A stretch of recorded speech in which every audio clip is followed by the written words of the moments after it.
Look, Mount Carbon. Damn. And I thought Novigrad was big. The elves, against us. Against our elder.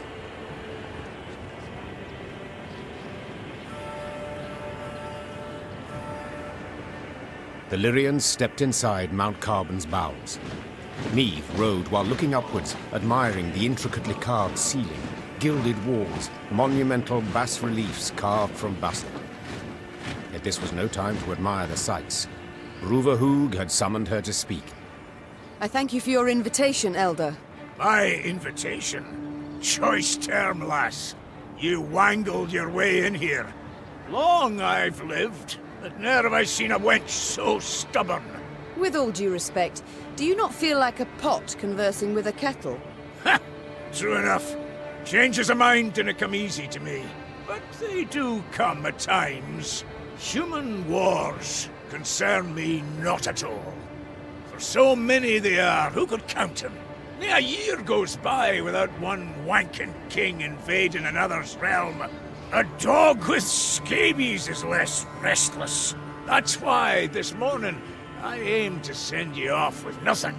Mattered not what the clans were saying. Rivia, Schmivia, who gives a sheep's fart?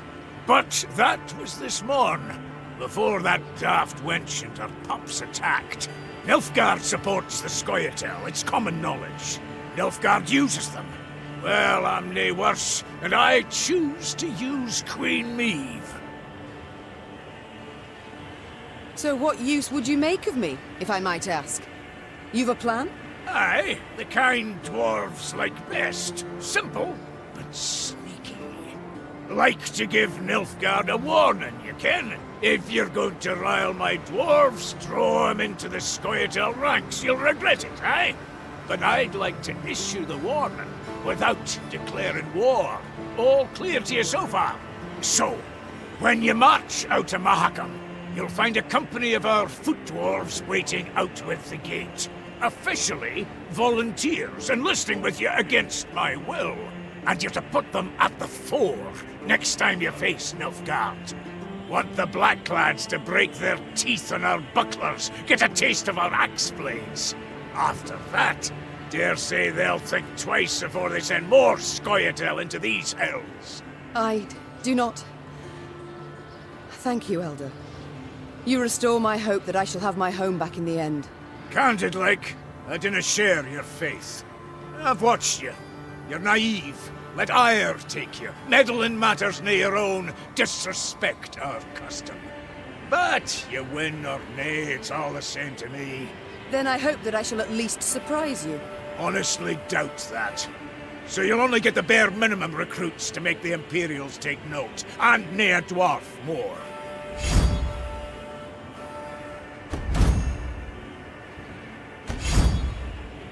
And for that I am grateful. But now, I would like to march at once. So by your leave... Go ride! Now if you can. Quicker you get out of our mount, the better. Without waiting for Meve's reply, Bruva turned his back to her. The Queen left without saying a word. There were few choice ones burned on her lips. Meve was on her way back to her company when who should step in front of her if not Gabor? To what do I owe this pleasure? Do the Zigrins wish to use me once more? Accomplish aught else with my aid? Could be. But if so, tain't none of my concern. Why's that? For I've resolved to leave Mahakam for all time. And where will you go? Dinna ken. Wherever you lead me. I beg your pardon. Your Grace. Meve. I betrayed your trust. Tricked you outright. In spite of that, you kept my confidence. Risking everything. To say I'm grateful is just a wee understatement. I'm indebted to you. Deeply so. Please let me pay it off. Let me fight at your side. Heed to hit me. Gabor, vindictive I am not. Oh, thank you, Meve. Yet neither am I stupid. You may join our ranks, I agree. Yet trick me once more, in the tiniest manner, and I shall show you no mercy. Is that clear? Chastened, Gabor merely nodded to confirm. Meve extended her hand for the dwarf to kiss as a sign of submission. yet he simply wrapped his arms around her waist and squeezed. The Lyrians were ready to leave Mahakam when they heard the sonorous blast of a commander's horn announcing the arrival of Bruverhoog. Oh, what does he want now? When she saw a sour grin on his face, Meve knew the tidings were not good. But what she heard next exceeded her wildest expectations. Come to say farewell? No need, truly. Came 'cause I got a burning question. Eve, you expecting anyone? How's that? Runner says a delegation's arrived at Carbon. Fra Lyria and Rivia. Got a Nilfgaardian escort. How dare they? Traitors. Who leads it? You'd best sit. Who leads the delegation? It's your son, Willem, I fear. Willem. Mahakam remains neutral as regards all your squabbles. I trust I needn't remind you. So I'll have no scrambling or shoving, and certainly no bloodshed. Point of fact, I'd prefer it if you... I wish to speak to him. I'd forbid you, but, as I said, never seen a more stubborn wench. Alrighty then, jabber away with him. Just remember, hands to yourself. Meve spotted banners, a Lyrian eagle upon one surrounded by Nilfgaard's black rags. Her hands became fists, showing how helpless she felt. Then her son and rival, Willem, emerged from behind a row of Imperial footmen. My. I should apologize. It seems I missed the coronation. Congratulations, my son. Who was it who placed the crown? General Epdahi? Count Caldwell. Ah, yes. Our elder statesman. Why have you come here, of all places? To acquire arms for Nilfgaard? As my official mission, yes. Yet unofficially, I wish to speak with you. I trust you've had tidings from the field. Edirn turned to ash and dust. Vizimir murdered Redania in chaos. Foltest forced to strike a pact by his vassals betrayed, Henselt the same. This limerick, will it come to a point? Why, yes. To the same as this war. Mother, I beg you, you must see it. Nilfgaard's victory is inevitable. Surrender now, and I shall show you mercy. For later it'll be too late. There will be no later. We shall repel them, drive them south at the points of our pikes. This we, Mother? Who precisely do you mean? You stand alone.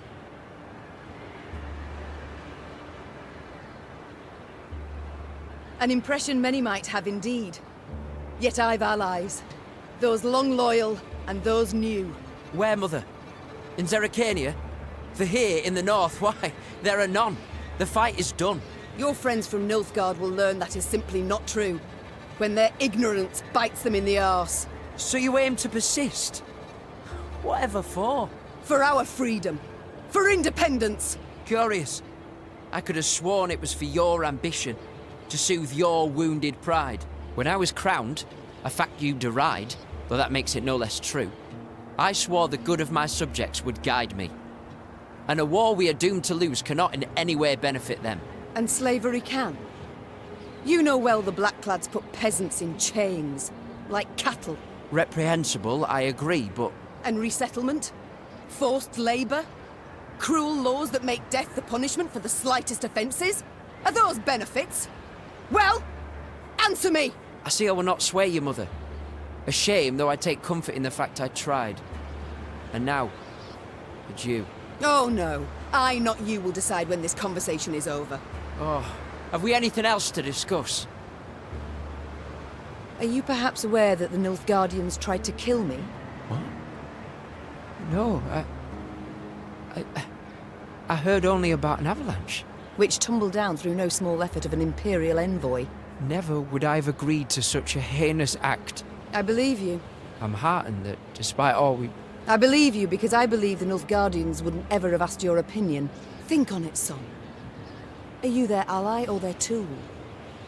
Can you ever be sure? I am the King of Lyria and Rivia. To serve my subjects' best interests, I am prepared to make even the most painful concessions. Might I leave now? Or is there more?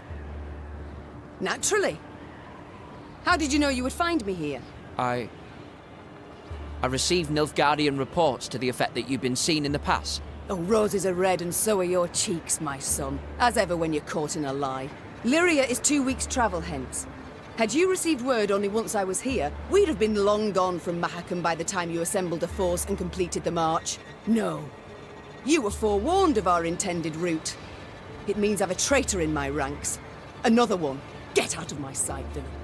And pray we only ever face one another on neutral ground. Meve struggled inside not to turn and gaze once more at her son. He'd changed since they'd last faced each other, grown manlier, and he wore the crown well. The Queen returned to her company.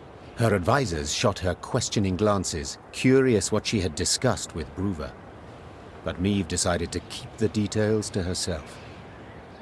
One of them wore a Nilfgaardian lead around his neck. Until she knew who, she would have to remain vigilant. Time to march on. But in which direction? I've thought on it, Your Grace. We've strength enough to hit the foe, but still not the numbers to face him in open battle. So what do you propose? This war we cannot win alone, nor even with the dwarves at our side. But if we secure a victory, small yet symbolic, we shall show the other realms of the north all is not yet lost. Thus, I propose we attack behind the front lines, somewhere well clear of any major Imperial force. Where would you suggest? I'm considering Angren. To begin with, a thickly wooded marshy land, always helpful in clandestine operations. Secondly, the land strategically important, as it's the chief source of building material for Nilfgaard's fleets. All too little, I fear. Since we require a victory that would be symbolic, we must strike where it shall hurt. And Angren... Just recently welcomed a new regent, in the person of Count Coldwell. My third argument. Naturally, if Your Majesty wishes, I'm prepared to present alternatives to this. No need. We march at dawn. Meve had toiled, cajoled, persuaded, and gained the dwarves' support. She left Mahakam strengthened, markedly. Even so, the Queen was in a foul mood. For it was clear a traitor, a viper, nested among the Lyrians. Someone who had conveyed the Queen's plans to her foe. From this moment on, Meve would need to weigh every word she uttered, even in the presence of her closest associates. Your Grace, we must plot our course forward. Shall we take the western passage into Angren, or... Not now. When then? Dawn approaches, yet we know nothing of where... I will not repeat myself. The Queen knew she would learn the traitor's identity in the end. If need be, she would tear the name from the throat of another turncoat, Count Caldwell. Meve drooled at the prospect of seeing Caldwell in chains, then passing him to the hangman. Saddle the horses. I shall take the fore. The time for diplomacy, for preparations and negotiations had gone. Meve was to attack her foe at last, and she could not wait to do so.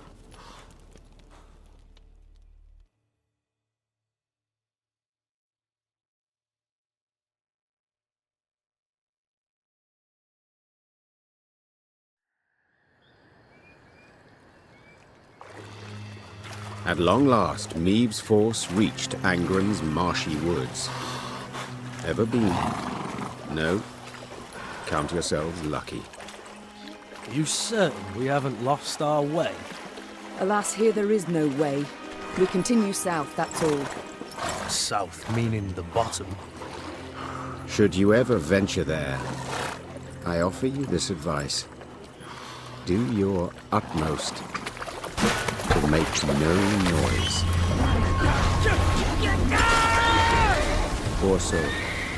His comrades cried out, reached out, but alas, amidst frothing waters they heard bones cracking, the moan of metal bent and crushed. What the... bloody hell, what was that? Rather not know, personally. Hold your positions! Arms at the ready! It was a glusty war. One of many the Lyrians would encounter along their path. But let's not get ahead of ourselves.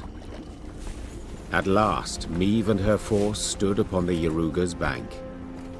To find and punish the traitor Caldwell, they would have to cross the river. Yet the sole bridge nearby was in Nilfgaard's hands.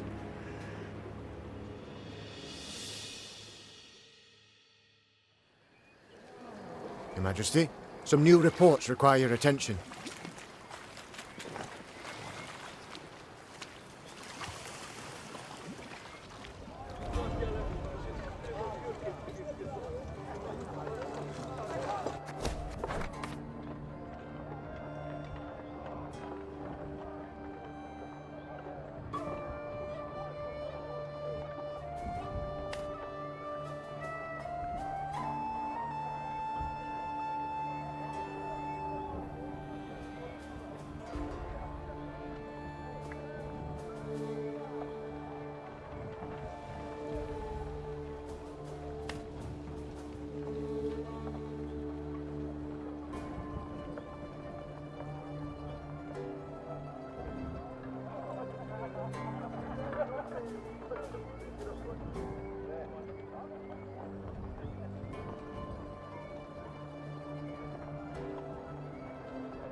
My soul rejoices, Your Grace, to see you at full health and in high spirits. And why would I not be? I heard you spoke with Prince Willem in Mahakam. An exchange, I've no doubt, fraught with difficulties, peppered with many a hurtful word. Oh, none worse than those who spoke in Lyria when he ordered me placed in chains. What I felt then... Why, I dare say you'd have trouble imagining it. I've no need to imagine, Your Majesty. This feeling I know. I don't oft speak of him, but I too have a son. Or more to the point, had a son. Siegfried, his name. Passed on, has he? No, Your Majesty. Worse. He's renounced me. When an illness affected his mother, my wife, Sophia, he implored me to earn coin for her betterment. But I had vowed long ago never to take payment from those I protect. I could not. It would be a stain on my honor. Apologies, Your Majesty. Of what concern to you can my petty troubles be? They are, Ache. Believe me. And I thank you for confiding in me. I wish to discuss another matter, but... it can wait. I shall come back later.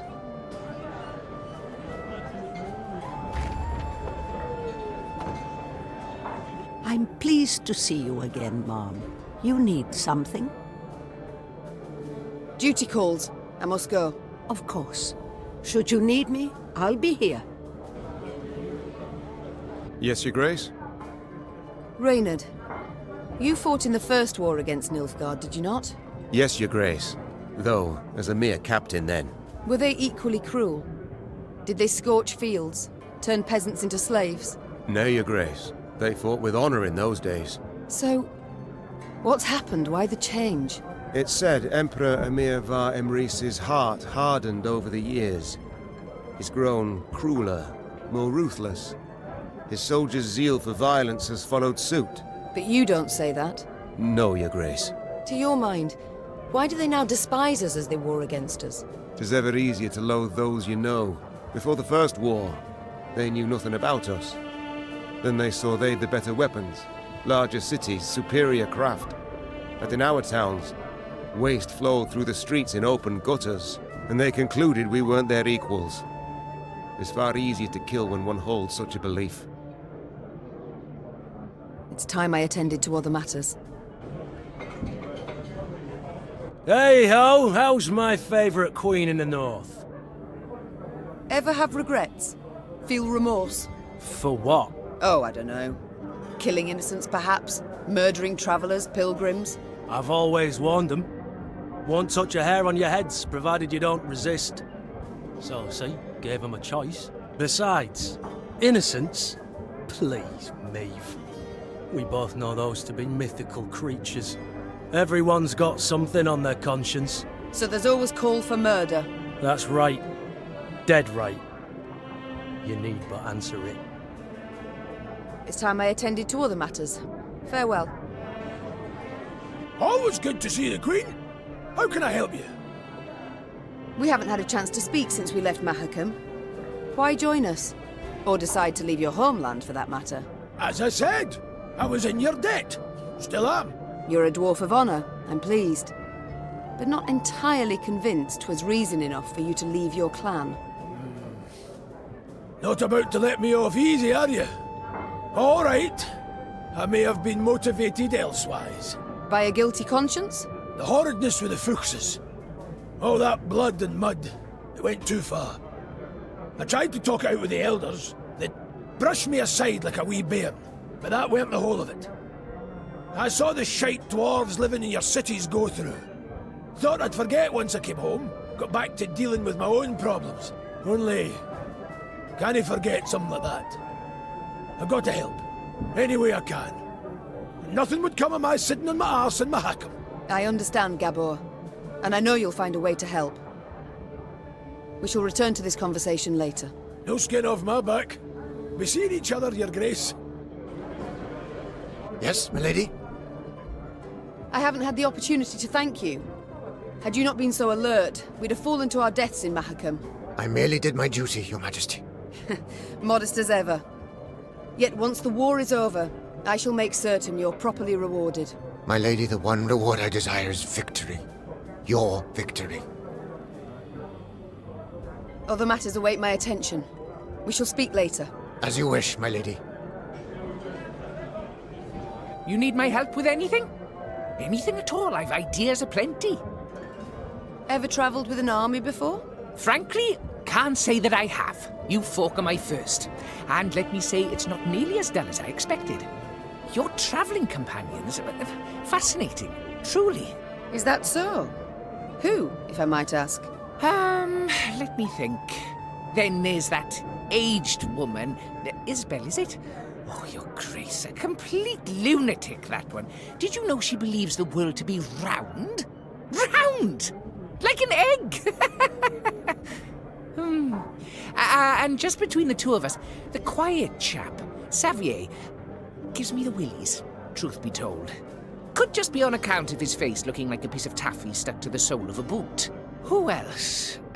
Oh, right, a word of advice. Never play Gascon at cards. He's a hustler, that one. And he tells tall tales. About debts, specifically. Ones that I supposedly owe him. And the Reynard fellow. What a jester.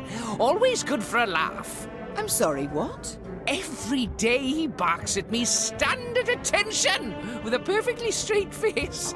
And last, he asked asked if I'd served in the Norm Army. I mean, really. Sometimes I just can't with that man. Very thorough, Barnabas. I thank you. Time I attended to other matters. Ah, yes, you're still here. Off you go, then.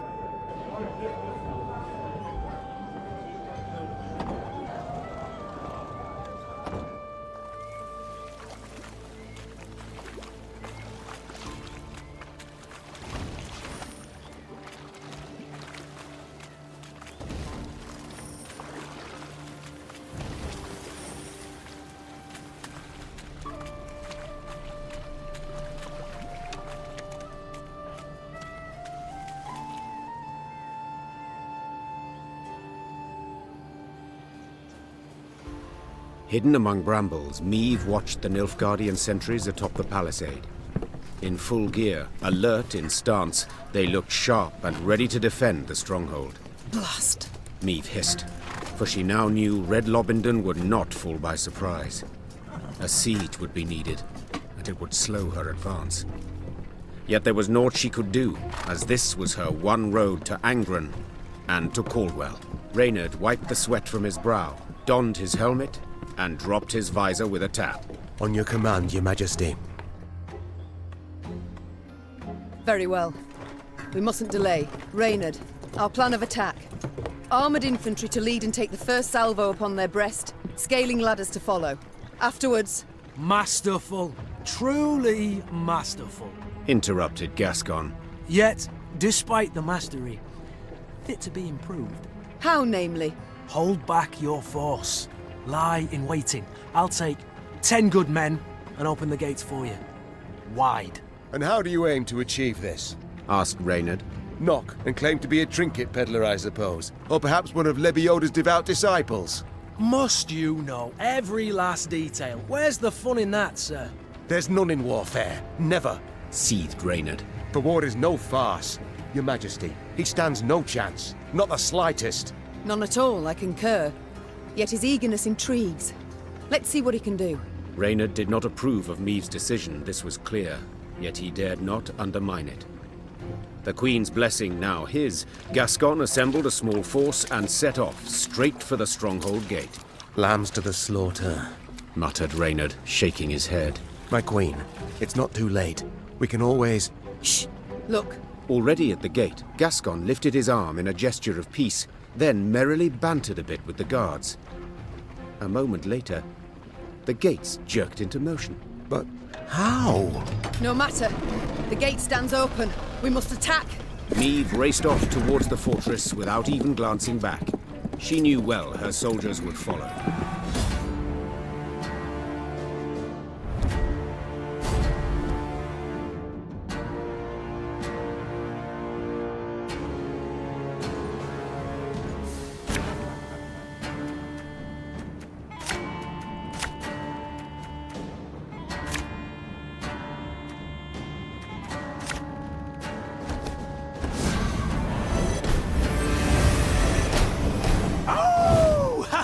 The strays have come to play!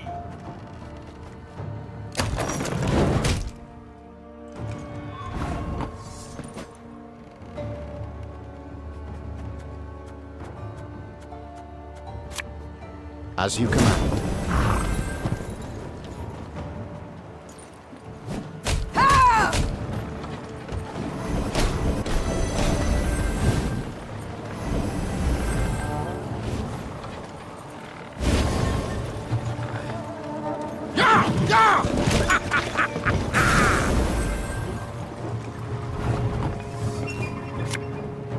Catch!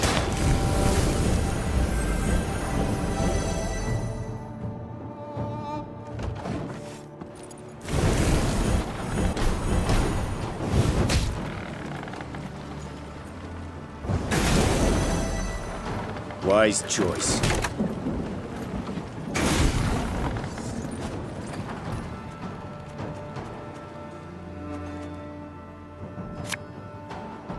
There's a time to reap, a time to sow, and a time to die.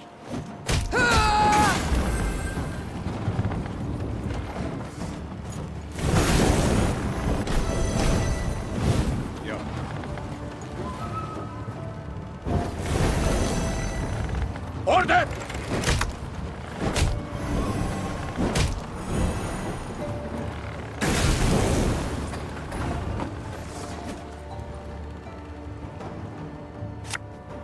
Again and again and again.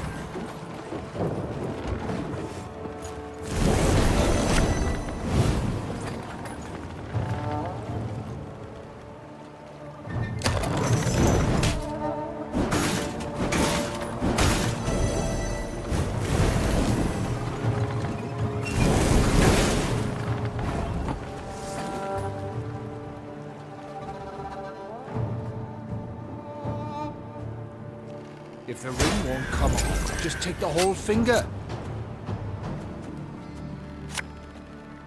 Hammer done in a jiffy.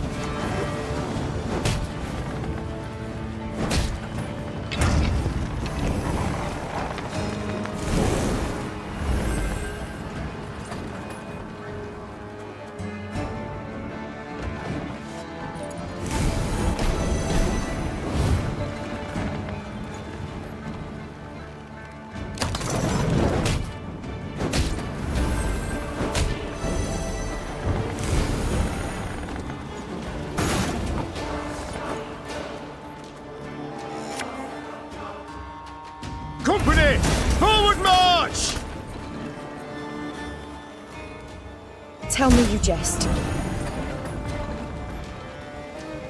No time for that!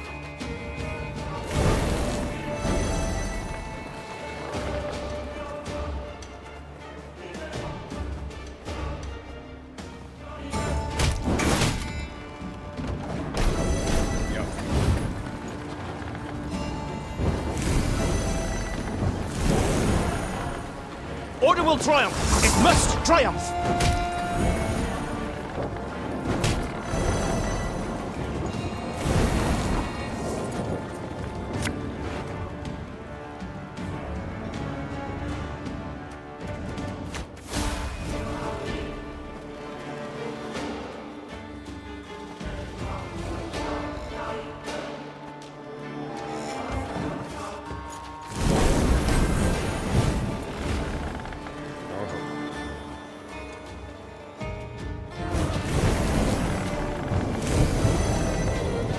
Praise be to the great sun!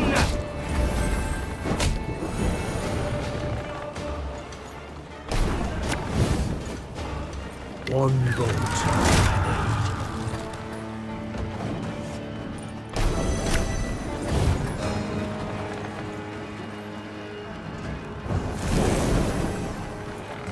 My boots got sand up here.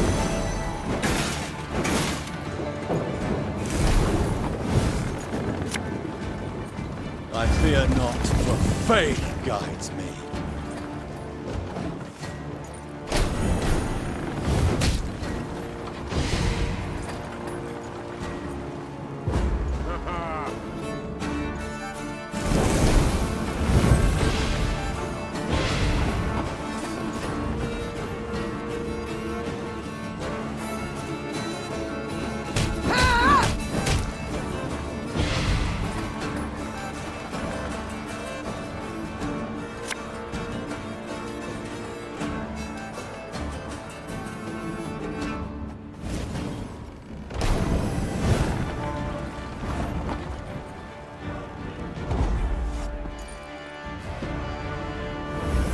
One red Lobington for you, milady. Compliments of the house.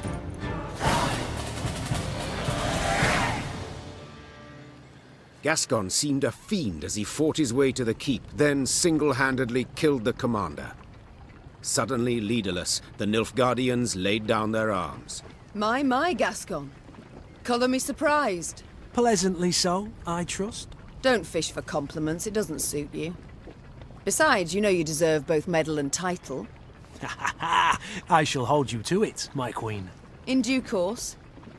But I must know how. What ruse persuaded the Nilfgaardians to open the gate? Come. My delightful charms, no ruse. Ah, I see. Not one to share secrets. Unremarkable, as I see it. I'd hold my tongue too, were my conscience thus burdened. I've done naught to hide my shameful past, friend. I was a brigand, indeed, yet... Do not dare take me for a fool. You know of what I speak. Yet I don't. Reynard, what is this? What the devils is with you? Your Grace, in Mahakam, the Nilfgaardian letter we managed to intercept. Consider your offer accepted. Direct Meve and her force to the agreed site. We await their arrival. Your reward shall be as agreed. 'Twas Gascon who told us Caldwell had received Angren to rule. 'Twas Gascon who suggested we ride for Lobington. Here, the Blackclads willingly opened the gate, for they expected him to deliver a prisoner. You! I don't believe this. No, it cannot be. Deny it, Gascon. Go on. Tell me I'm wrong. Do you require any more proof, Your Grace? What do they promise you? Amnesty? Coin in heaps? Both. I knew Nilfgaard wouldn't parley with me as a matter of course. To be treated seriously, I needed something they valued. A stroke of luck, it was, the chance to free you from Caldwell's grip. 'Twas in Edern that we first spoke. Then came to an understanding after Rosberg's fall. Why do I still live then? Why not snatch me under Knight's mantle? Drag me to Red Lobington in chains? Leave.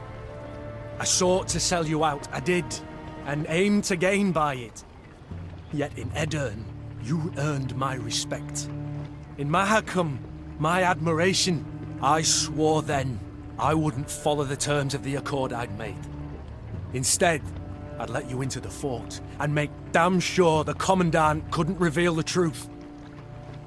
Alas, seems I underestimated Reynard. Flattery will get you knout. You, sir, are a traitor. Oh, please, friend. You appear to me a pot that calls the kettle black. Reynard? What does he mean? I've no notion, Your Grace. Not the slightest. Truly? Ha! And I had you pegged for a man of honor. Come now, Reynard. Who sent secret missives to Willem? Go on, you really should tell your queen. What? Reynard? His Highness guest chambers in Mahakam. One of my lads snuck in. Found a letter bearing the signature of one Reynard Odo. Reynard, I beg you. Say it's not so. Tell me it's a filthy lie. Your Grace. I'd hoped His Highness and you would reconcile. To see son stand against mother rent my heart. I wish to help. Behind my back. Your Majesty, I sought merely to push the youth to see reason, to open his eyes. So say you now. Yet I can't know what was in the letters. I can't know what pacts you made. And alas, I can no longer take you at your word. I'm not alone in having deceived. Yet I am in repairing my wrong. Meve felt a tempest rise inside her. Yet she could not release it lest it cloud her view. She would solve the problem, strike it from her mind, and resume her journey at once.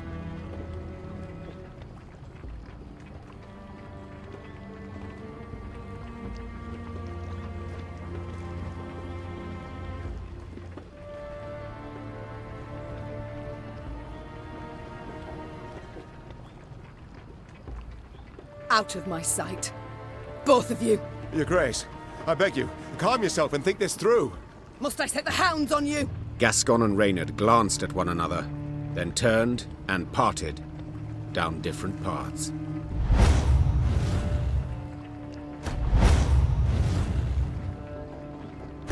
From the palisade's rampart, Meve gazed out over the marshlands across the Aruga. The Queen sighed deeply. She expected great challenges in Angren.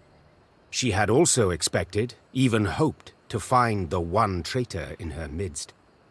But two, and both her close aides-de-camp. She felt a weight upon her heart now. Blast it all. She muttered. Not the first dagger I've taken in the back. Likely not the last either. Yet to pity my lot will help not at all. From the captive Nilfgaardians, Meve learned Caldwell was at Tuzla Castle, in Angren's very heart. A small detachment would remain at Red Lobindon, while the Queen with the rest of her force set off to face the treacherous Count. Mom, I must speak to you when you find a free moment.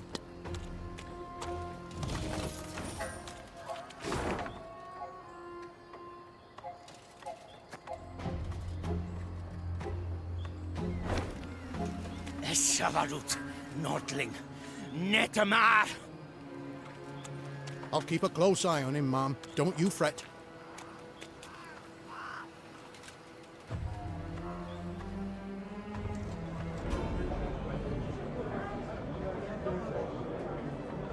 Your Grace? Farewell, Ake. I'm pleased to see you again, Mom. You need something? You wish to speak with me? In private? Yes, Mom. I've given thought to certain matters. The time's come to explain and reveal my decisions. I've not been entirely honest, but I've seen you very much deserve the truth. You're brave, wise, and above all, you've a good heart. And thus you're unlike any other ruler I've ever met, had dealings with. Isabel, what is it you wish to say? You're starting to worry me. I told you of Sintra and Sodden. Do you recall? It's true, I took part in that war. Yet I fought for the Empire. What? I'm not certain I understand. My name is Isbel eb Muirmos, of Nilfgaard. I wish I could say I am from a conquered province, I wish I had that luxury. But no, I hail from the city of the Golden Towers itself. My, I'd certainly not expected that. Please, tell me more. I went straight from the academy to the army, as mages do in Nilfgaard. Yet I truly believed our aim to be to build a better world. With our help, the mages, the Emperor conquered realm after realm, right up to the Amel Mountains. Yet he was not sated, and turned his greedy eyes to the north. But the north stood and faced him. I'll never forget the bloodbath he wrought in Sintra. It was unspeakable. He sought to intimidate us. He united us instead. Indeed. At Sodden, when chaos engulfed the Imperial army, I saw my chance to flee the madness and begin life anew. And I did just that. I never sought thereafter to rejoin my countrymen or return to my home. Instead, I stayed in the north and swore never again to use my magic to harm others. Yet I cannot stand idle as the Emperor perpetrates atrocity after atrocity. I wish to fight at your side. All deserve a second chance. Yet from now on, there are to be no more secrets between us. Certainly. I thank you. You've no idea what this means to me. Good. Oh, and Isbel. This must stay between us alone. For your own sake. I appreciate the concern, Mom. But you needn't worry about me. I've lived for some time in the north, and dare say I know how to get by.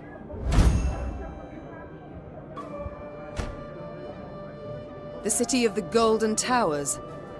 Don't think I know any soul who's seen it with their own eyes. Did you know many common folk believe they're made of real gold, the towers? Yet they're named for how the southern sun dances off their rooftops. My family lived in the capital long before Nilfgaard was ever an empire. The city is of great beauty, was always a source of pride, turned arrogance in time. When I was but a lass, my father would take me to the grand amphitheater to watch the gladiators fight. A daughter of Nilfgaard should grow accustomed to the sight of blood, he said. For to conquer the world was our destiny. Dreadful. You must have hated it. At the time, I saw nothing wrong in it. I admired the gladiators for their bravery, skill, finesse. Though now it shames me to admit it. Duty calls. I must go. Of course. Should you need me, I'll be here.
gotta listen to me, old lady.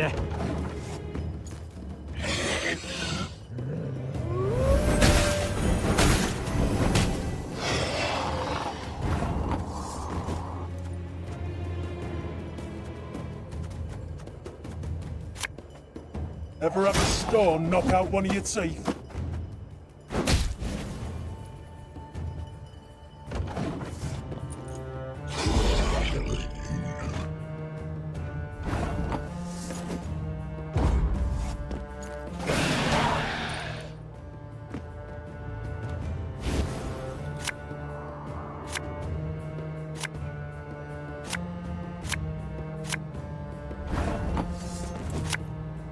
I live to serve you.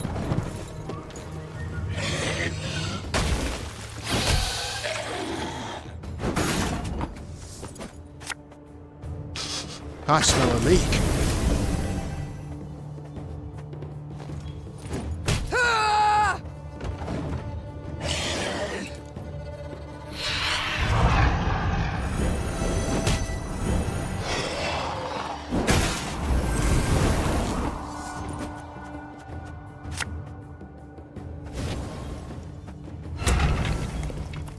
Army's a waste of time for one like me.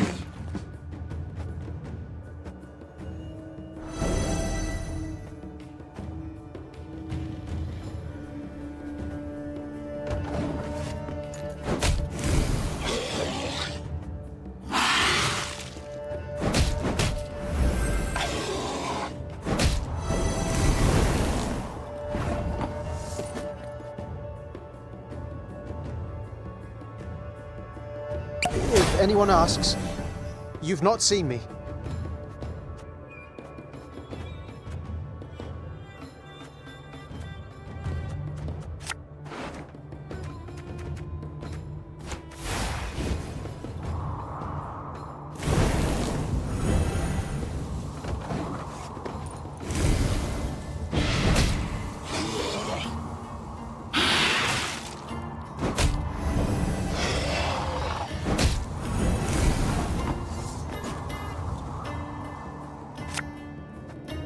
That bit's the white of an eye from half a league away.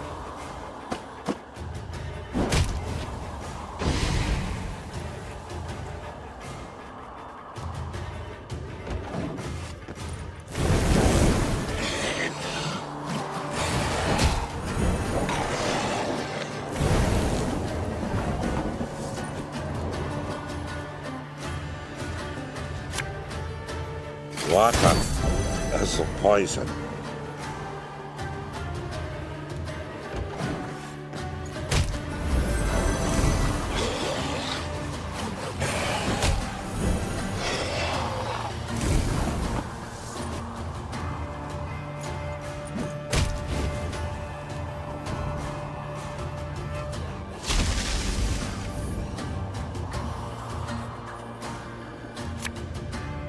A knight should help. Our codex commands it.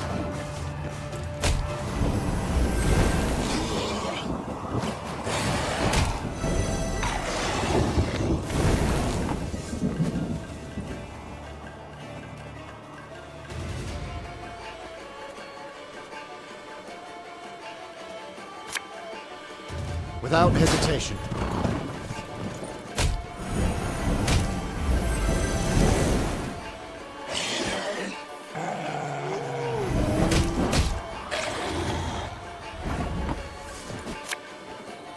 So much anger and suffering. For what?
One bolt.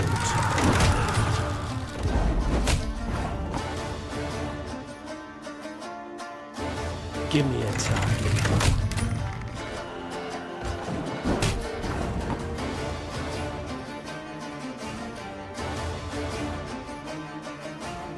Arbalist to your command.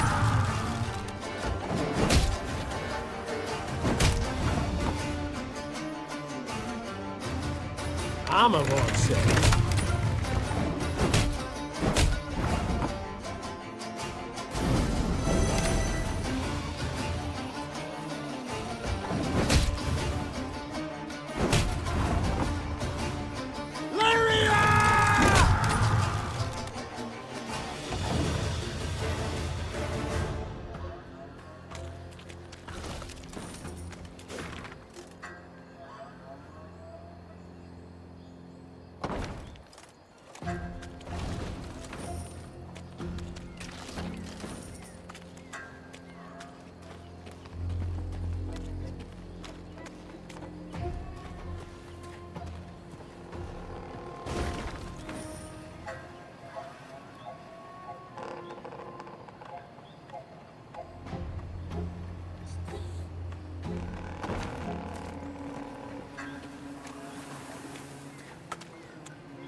My spirit's willing and how, but these damn boots are killing me.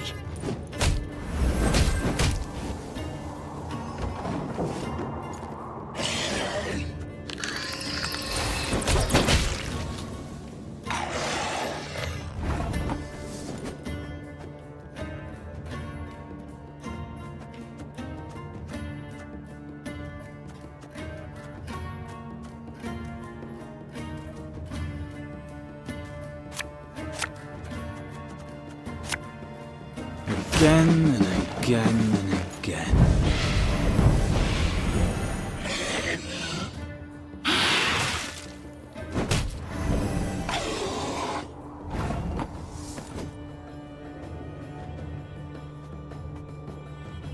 When will you ever learn? Scoia'tael! Attack!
There's a time to reap, a time to sow, and a time to die.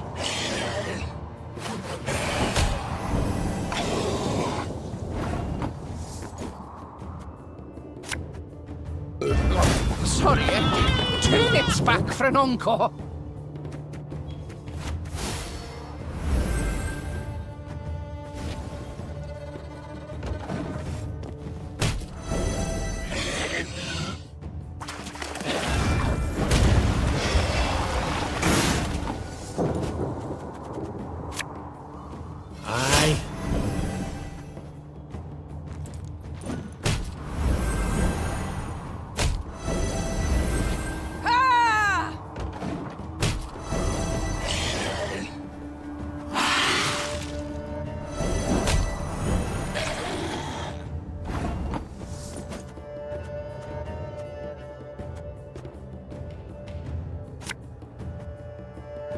Thing about slings, they hide well.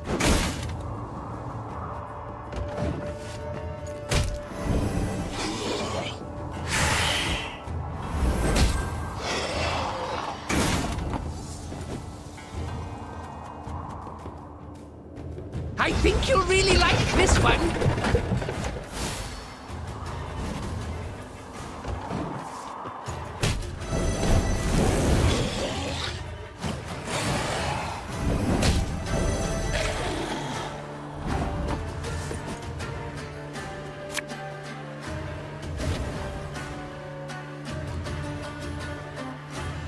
Without hesitation.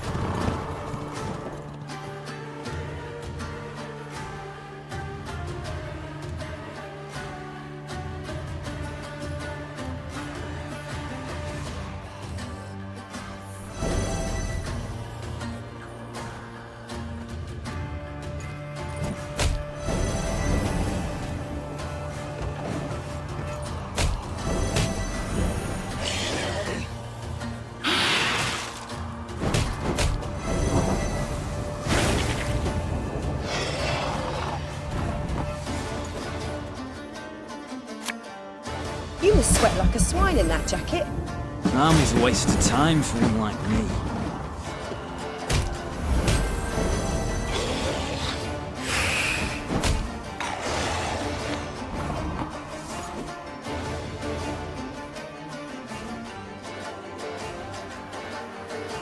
One bolt.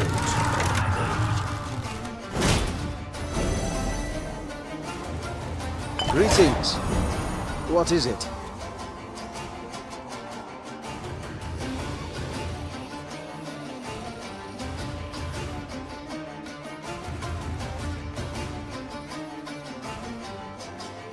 So much anger and suffering. For what?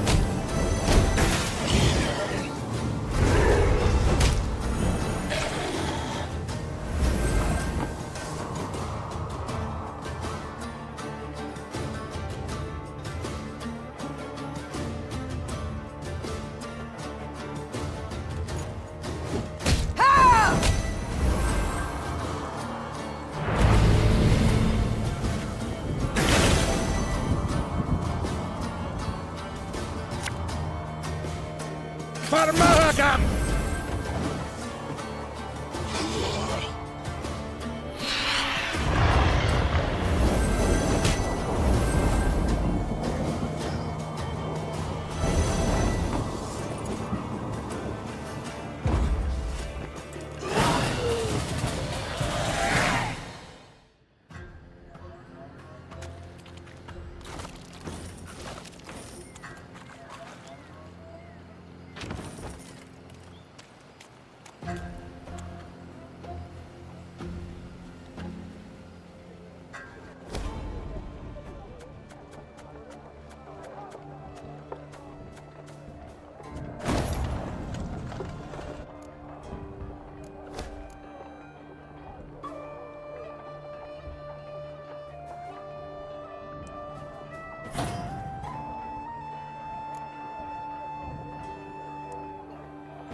The Lyrians came to a crossroads.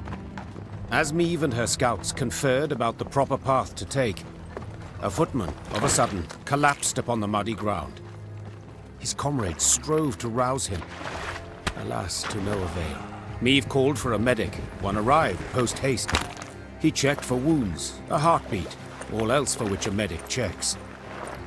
Then he peered down the soldier's throat. In a flash, he was on his feet, his hand over his mouth, backing away. What's with him? What's wrong? The Queen asked, her eyes darting between the medic and his patient. Typhus exanthematicus, Your Grace. Replied the physician, wiping his hands with a spirit-soaked cloth. Typhus fever. Contagious? Extremely, I fear. Though not yet at this stage. The spots are but in his mouth for now. Tomorrow he'll be blotched all over. It's then the disease turns infectious. I see. What about a cure? Is one known? The medic looked at Meve, shook his head and shrugged. Alas, there was precisely naught he could do. But where medicine fails, magic may at times stand in. Without giving it two thoughts, Meve called for Isbel. It's typhus, I've no doubt. The healer confirmed. I know a spell that could be helpful. Vigal's cleansing, we call it. It takes time to prepare and many ingredients. Rather costly, or... Coin's no object, said Meve. Get to work at once. Isbel returned from the local herbalist with herbs valuable and rare. Fern blossoms, mandrake root, comfrey seeds, and more. She then pulled from her bundle a variety of vessels, funnels, retorts, alembics, carafes. Colored concoctions she then brewed, steam and strange odors rising from them. Hours later, after much effort, she had a few drops of a thick substance in a flask. Isbel whispered an incantation, then gave the remedy to the dying man. His tremors and fever subsided at once, the other symptoms fading within hours. At last, Meve could breathe a deep sigh of relief.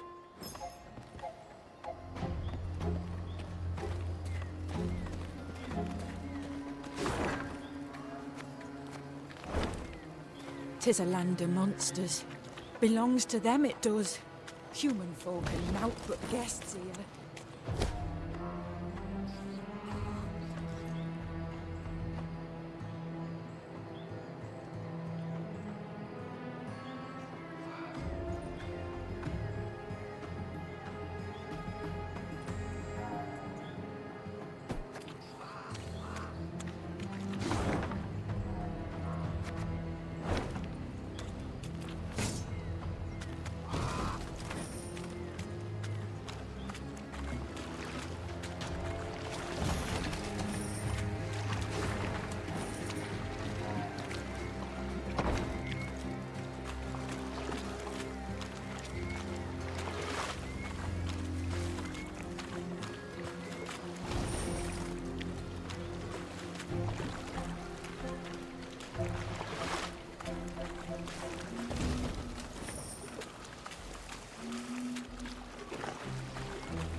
One boat.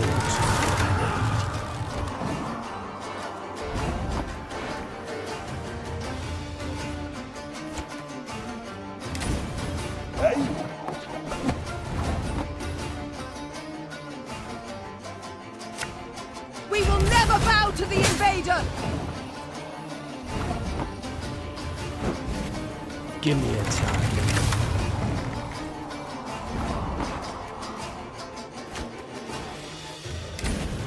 Ever have a stone knock out one of your teeth?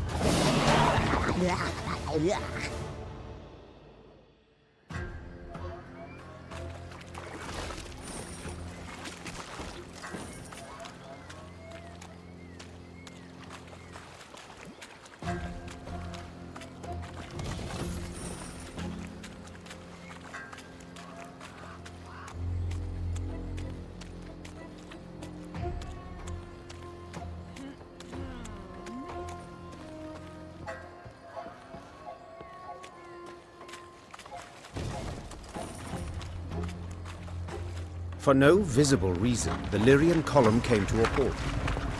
Meve stood in her stirrups in a bid to see the cause. Something had blocked the way, it seemed. Something large. A tree felled by a storm, or an abandoned wagon, the Queen thought. Neither was true. A boulder huge as a barn lay in their path. Footmen had slung ropes around it, planted their feet, and now sought to pull it aside. Did not budge an inch. Perhaps I could assist you. Meve turned in her saddle on hearing the voice. Several travellers in faded robes warily crept from the trees. A young woman with long, light-coloured hair led the way. You don't much resemble a rock troll. Said the Queen, eyeing the slender stranger skeptically. But go on, do try. The fair-haired lass crouched beside the stone, closed her eyes, and began to whisper. Horses wheeled and tugged at their reins. A hound howled in the distance. And then, the boulder rolled to the side like an apple across the deck of a boat rocked by seas. Who are you? Do tell. A druid, Came her calm response. this stone. It stood in our circle. The woman silently turned toward the wood. Meve followed her gaze, and among the trees saw other large stones, cracked and scorched. What happened here? We refused the Nilfgaardians' aid, Answered the druid. so they raised our shrines. Though, perhaps it's a blessing. A blessing? How so? A darkness fell upon Angren a time past, and it grows. The forest turns savage, its creatures drunk on blood. Folk have come to worship other cruel gods. It's time we abandoned this land forsaken and went south, to Kedmerkvid.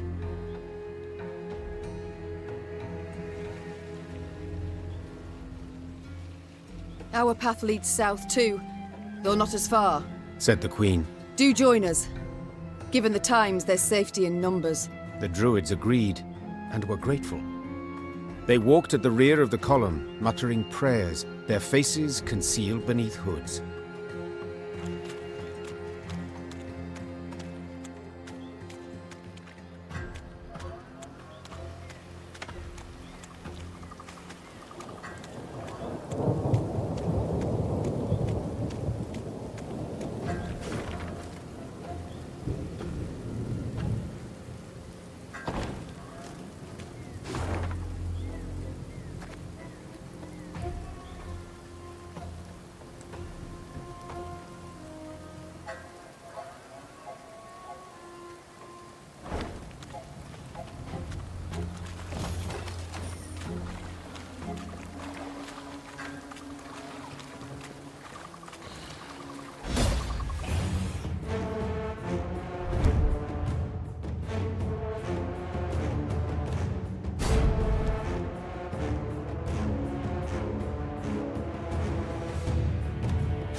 Should have listened to me, old lady.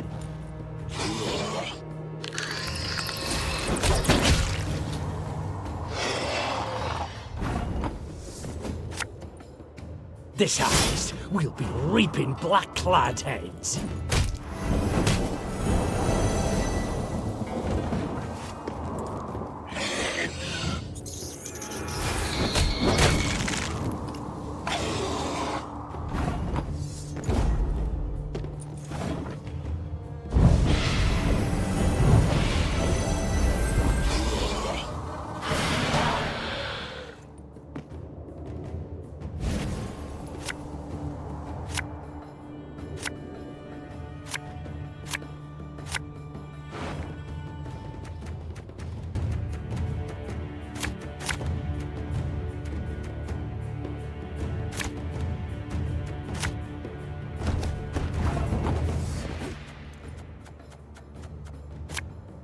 An army's a waste of time for one like me.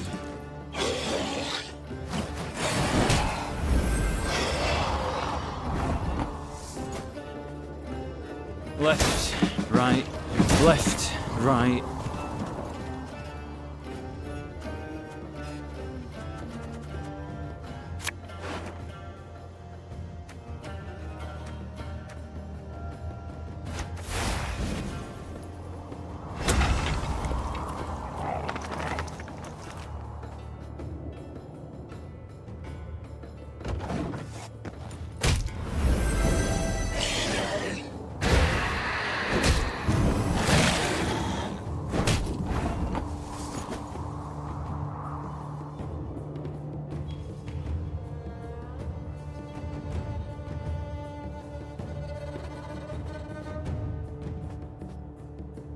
There's been a mistake.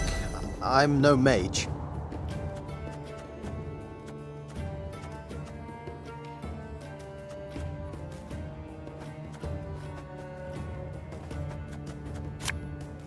Thing about slings, they hide well.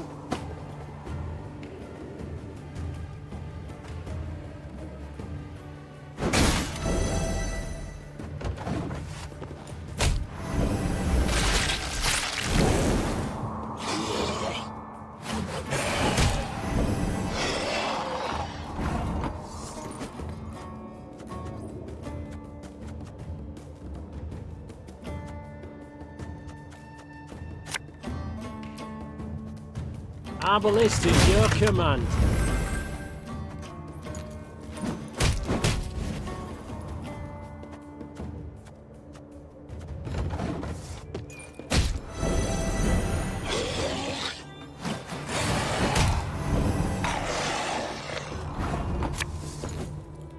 A knight should help. Our codex commands it.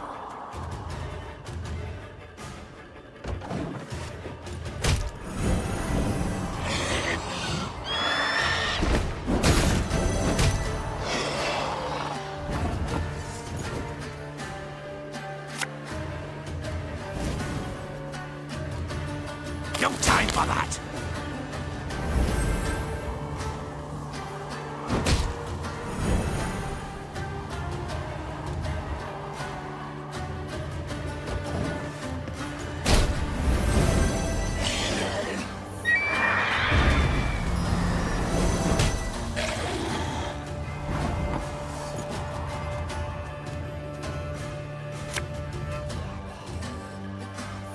Never had your kneecaps broken!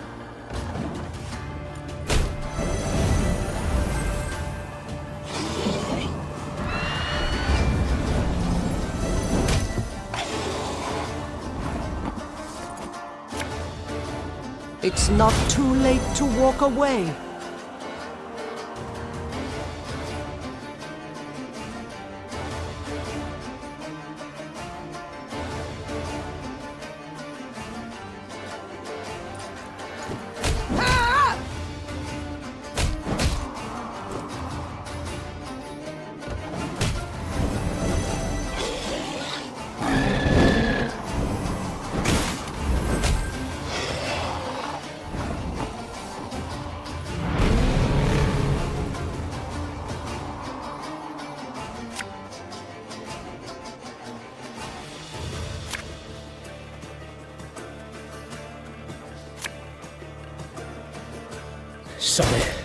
Sod it all.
Angren lies thousands of leagues from the sea. Yet the Imperial fleet looked chiefly to this land for wood, its ashes and oaks ideal for shipbuilding. The lumber was driven down the Yaruga to shipyards in Sintra and Atra. There, day and night, Nilfgaard's fleet grew and grew. So when Meve heard axes steadily hacking, the continual grind of saws, she halted her force and quickly dispatched scouts. Indeed, they found a lumber camp, banners overhead, the great sun blazing upon them. Though not critical to her mission, Meve was nonetheless tempted to disrupt the invader however she could. The Emperor awaits a mass flow of logs. Called the Queen, drawing her sword. But we shall send him corpses! Formation! Follow me! When the Lyrians rushed forth with a cry on their lips, the lumberjacks dropped their axes. Their black-clad guards, though likewise surprised, formed up and stood ready for battle.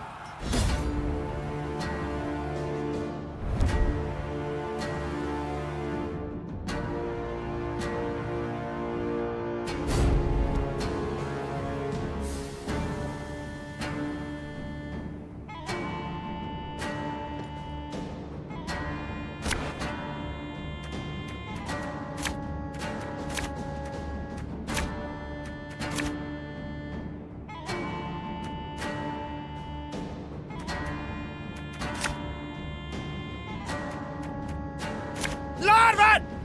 Essaytu Navin! Lyrian! Order!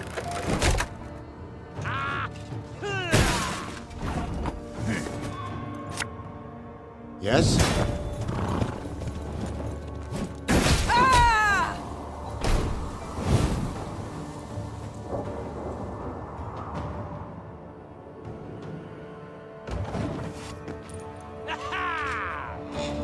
Your life is mine now!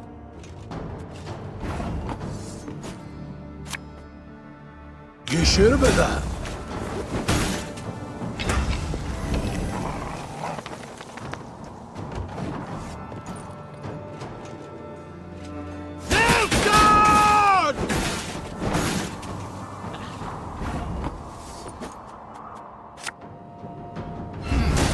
What? Oh, yes, I'm on it.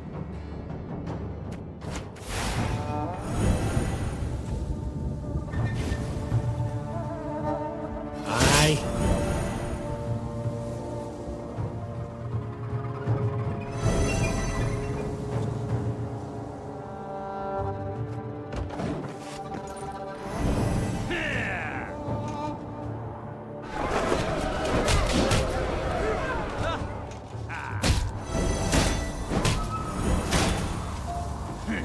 Angren's gold is not yours to plunder.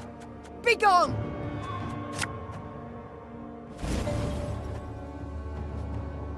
That bit the white of an eye from half a league away.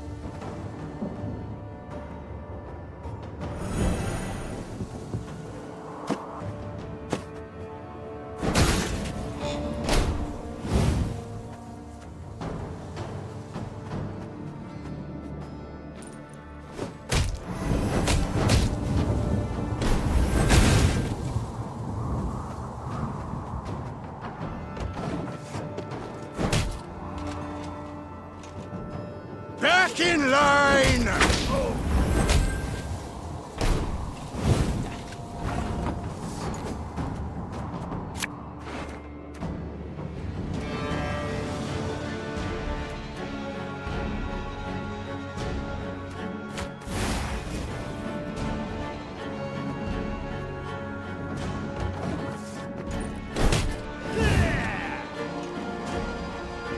Move!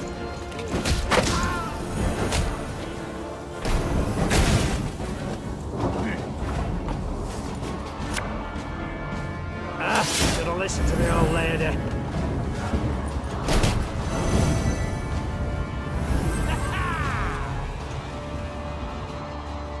Fight for the Emperor and you might be freed!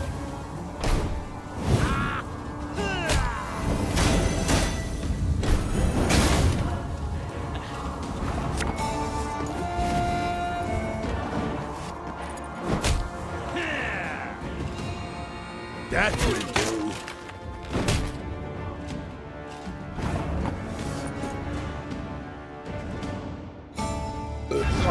sorry. Turnips back for an encore. Left, right, left, right.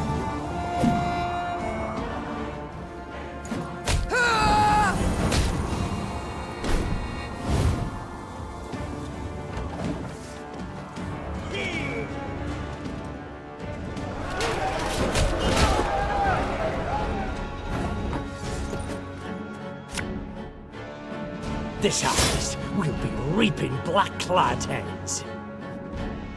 Bigger they are, easier they are to target.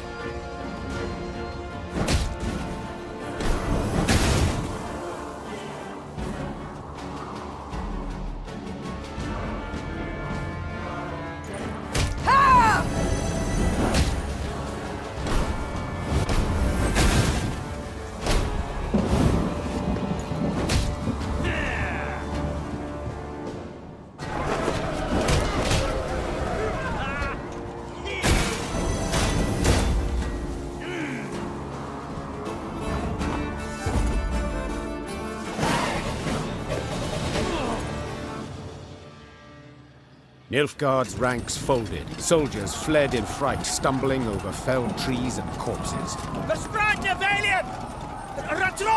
The air was heavy with the scent of resin and blood. As she caught her breath, the queen looked about. Hundreds of trees lay cut down in rows. Oak and ash enough to keep the shipyards working till winter. Niamh ordered the lumber requisitioned, yet one of the loggers approached her. A man with a face like old leather, sawdust in his hair. Good lady, I know you war hard against Nilfgaard. I know you'd keep timber out of their hands, but then see, we won't get paid. We'll see no coin till Sintra's shipyards see lumber. It's what the Blacklads said. I beg you, have mercy. We're simple folk. Been slaving since spring, got families to feed. And hunger looms ever close in wartime.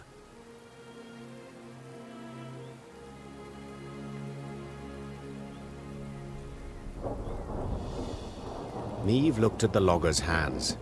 Thick scars, crisscrossed fingers twisted by years of axe work.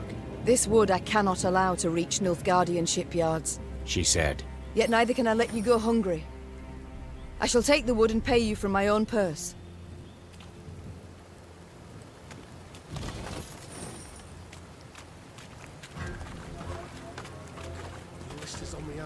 You've a big heart, my lady. Not many folk like you, especially not in Angren. A land big dealt in many ways.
Entering the swamp's easy.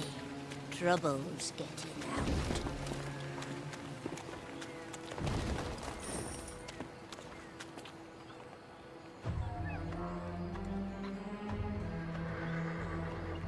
In the distance, Niamh spotted a spindle-like shape, which soon proved an enormous, dark obelisk.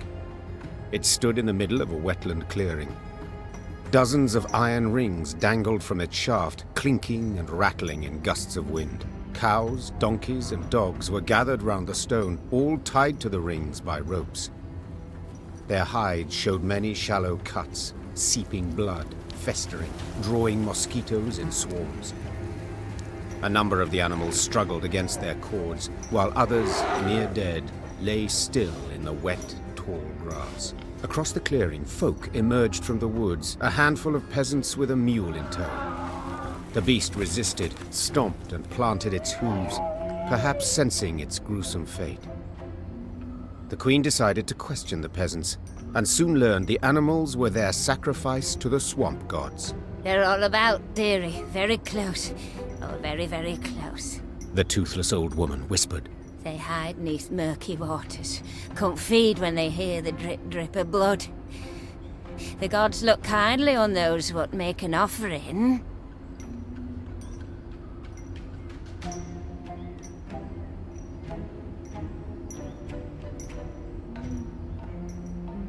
I know nothing of your gods, said the queen.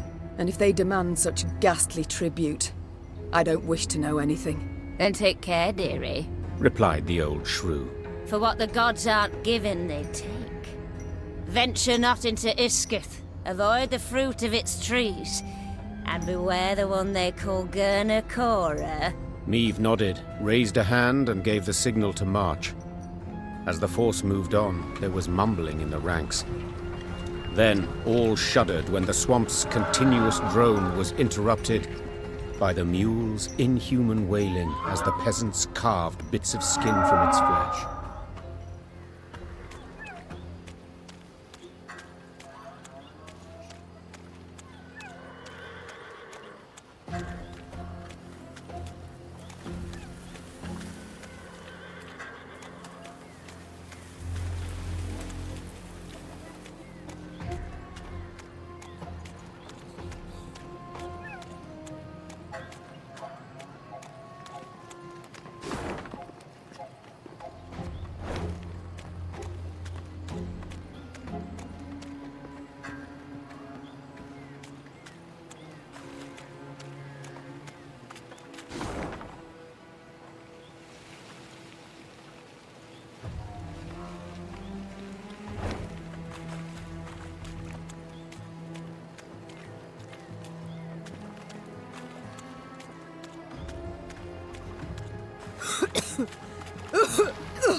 Your Majesty? Are you well? Yes. Yes, but the stench.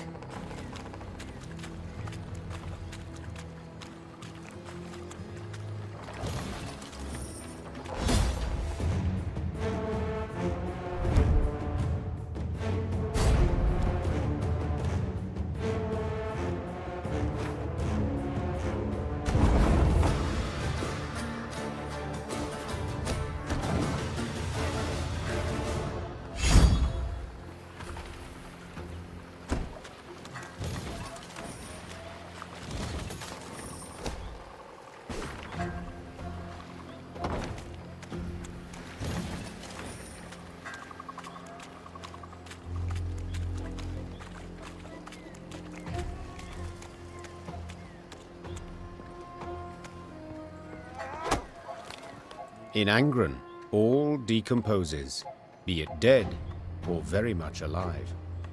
Rot blights trees, seeping sores torment beasts, and the whole swamp emits the acrid, stifling stench of decay. So when, in the swamp's distant corner, the Lyrians caught whiffs of smoke and roasted meat, they stopped dead in their tracks. The scouts followed their noses to a clearing framed by a palisade. Through the gaps in the posts, they spotted a small fort. Any banners upon it? Whose do you see? Asked the queen. There aren't none, your grace. Not one golden sun, not one silver lily. Meve gave the gate a few solid knocks with her shield. Moments later, a dozen armed men appeared atop the rampart. The one who led them wore a beard.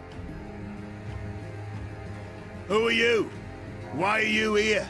I'm Meve, Queen of Lyria and Rivia. At war with Nilfgaard, I ventured into these swamps. Is there a war on? Hey, that's news. Certainly, but little concern to me. The name's Gimpy Gerwin, and I rule these lands. Is that so? As conferred upon you by whom? By me! Angren's a good bit larger than folk think. And no duke's or emperor's fingers stand to reach its every corner. Thus I just up and took this particular nook. Made it mine. So let's parley, Meave. One ruler to another. At the risk of being blunt, I don't care who wins this war. But I want to be in good standing with whoever does. So, I offer you a fire at which to warm your limbs. Also, a place at my table and beds for you to rest. On condition, you pledge to me one very small thing. To respect the sacred laws of hospitality.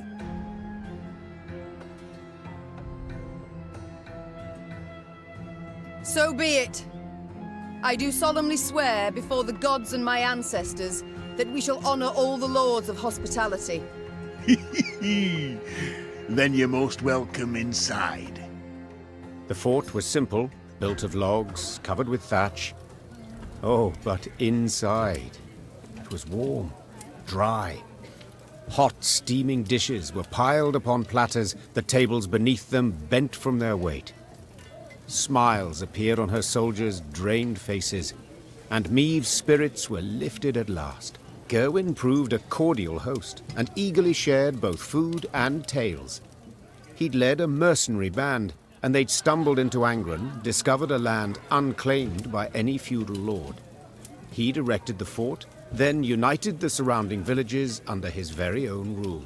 The folk here are savage, defiant, he said, sipping wine. I keep them on a tight lead for their own good.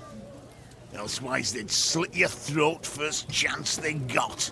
Late that night, Meave went to see if her mare had been dressed. In the stable, she happened on a farmhand. Recognizing the queen, the man fell to his knees and averted his eyes. Meave noticed a strange object dangling from a rope around his neck. A human hand half rotted to the bone. What? What is that? My wife's hand, Your Grace, stammered the peasant. Lord Gerwin caught her sneaking some grub. Scraps, really. Took her and told me to wear it, so I'd remember what happens when... Meave left the stable without uttering another word. She went straight to the servants' barracks. In the pale glow of her torch, she looked over the peasants. All terrified, all with fresh, bleeding wounds. The queen felt rage rise inside her.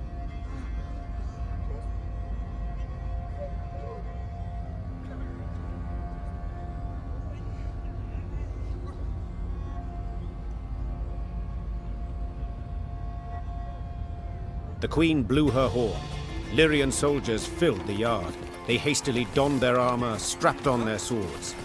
Unsure of Meave's intentions, Gerwin's men likewise stood at the ready, weapons in hand. Gerwin! Roared Meave. Get out here at once! The stout mercenary stood at his window, glaring from beneath his furrowed brow. I don't know what you think you're doing, he called, but I'd kindly remind you of your oath and the laws. I've seen your laws. You're strict and they're cruel. So your rule will end now. Attack!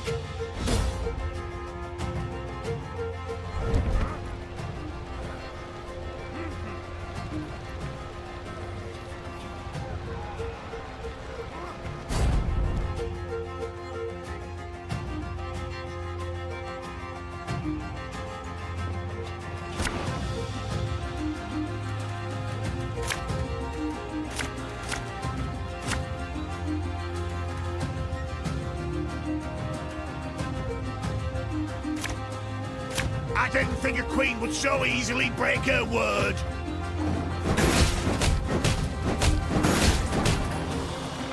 To arms!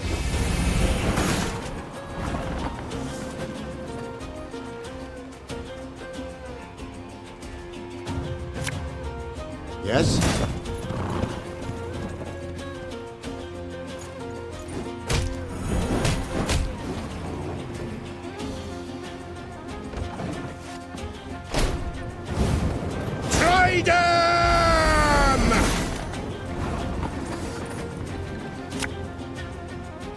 An army's a waste of time for one like me.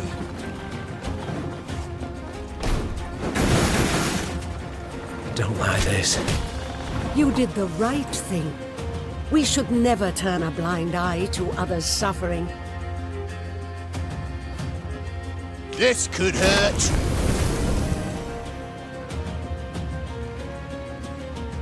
As ordered.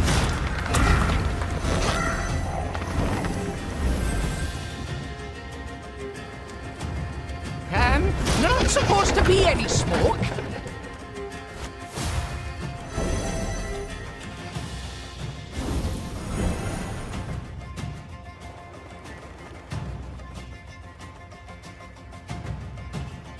What do you want of me? Watch your heads!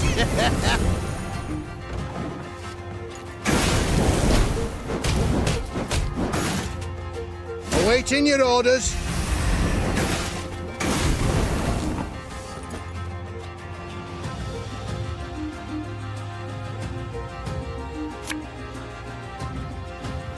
Left, right, left, right.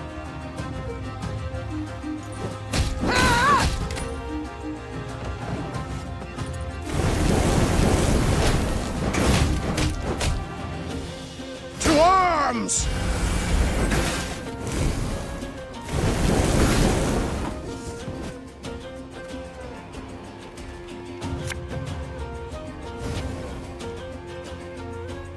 Never had your kneecaps broken.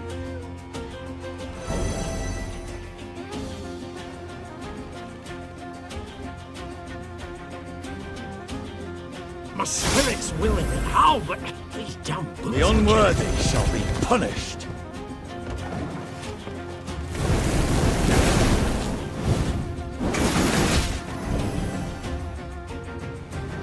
There's a time to reap, a time to sow, a time to die.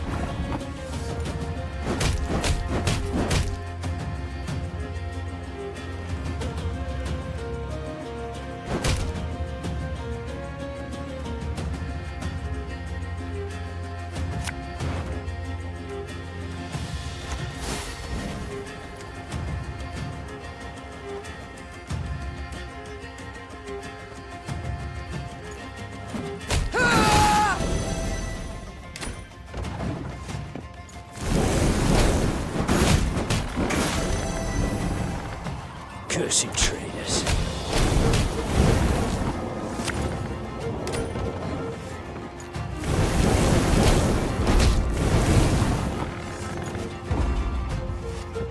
Remove this pile of manure from my sight.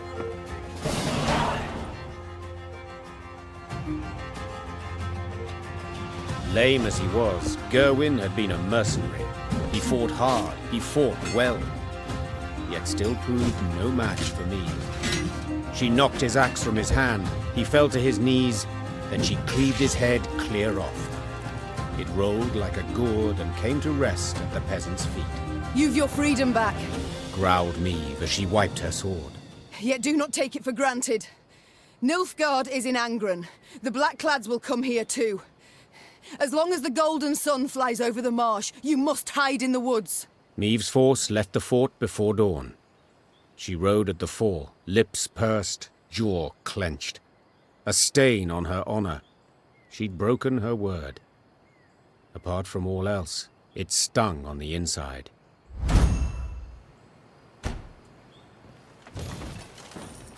We're free. It is the truth. The gods bless you, your majesty.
Meve rode at the front, her eyes fixed on the ground, and thus spotted the pit masked by leaves and branches.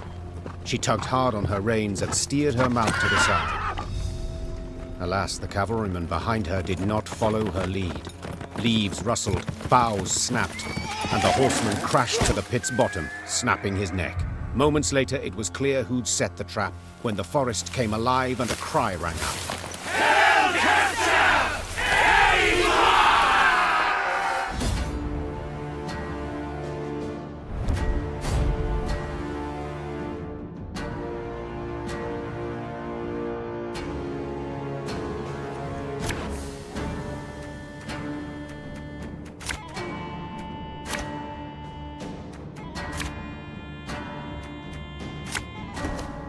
It's a trap! Rally to me! Order!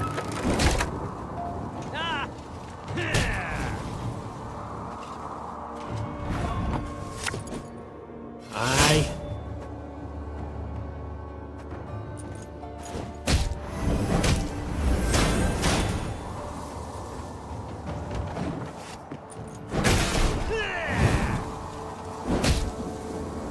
To the gloire!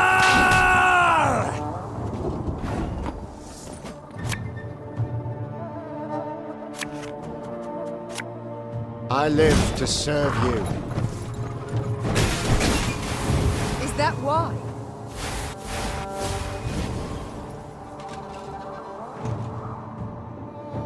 Your life is mine now.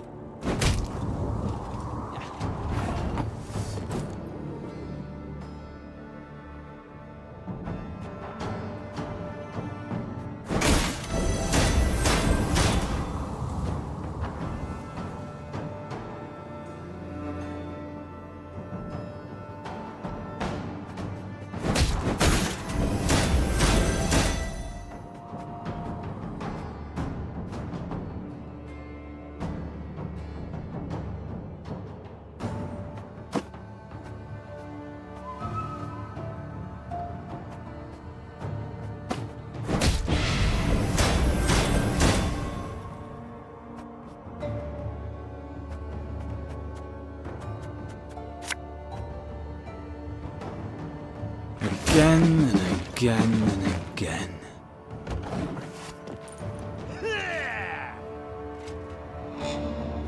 Wise choice.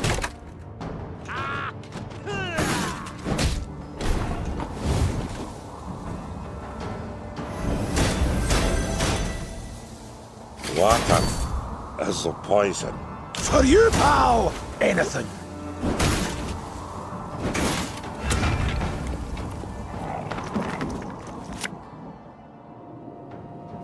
Should have listened to me, old lady.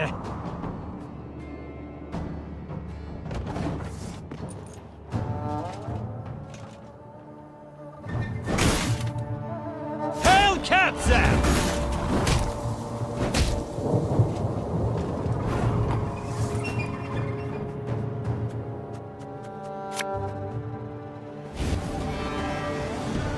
An army's a waste of time for one like me.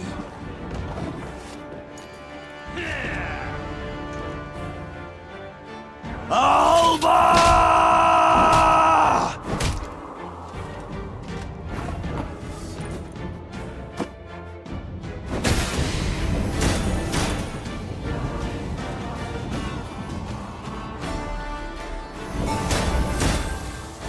If anyone asks, you've not seen me.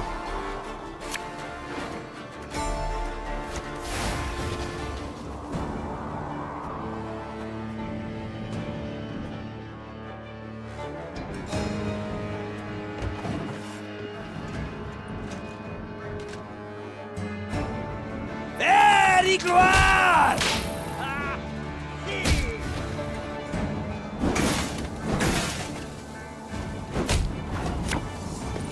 You mad? Don't shake that!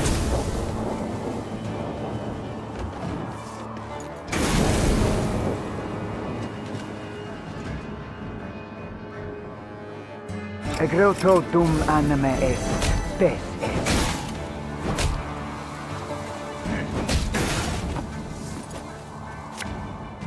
I think you'll really like this one.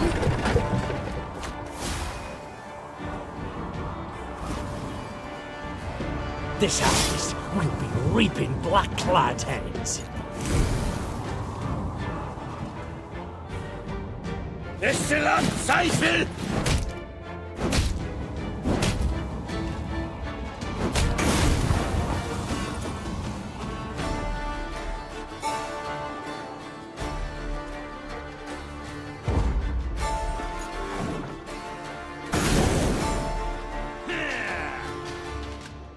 Elhörzer!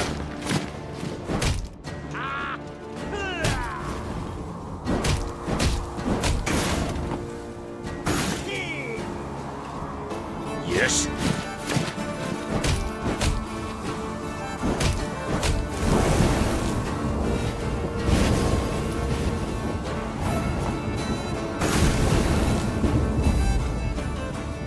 Retreat! Fall back! Caught between Lyrian hammer and Skelligan stone, Nilfgaard was shattered, destroyed. The victors now stood eyeing each other. These islanders were not like those Meve had met before.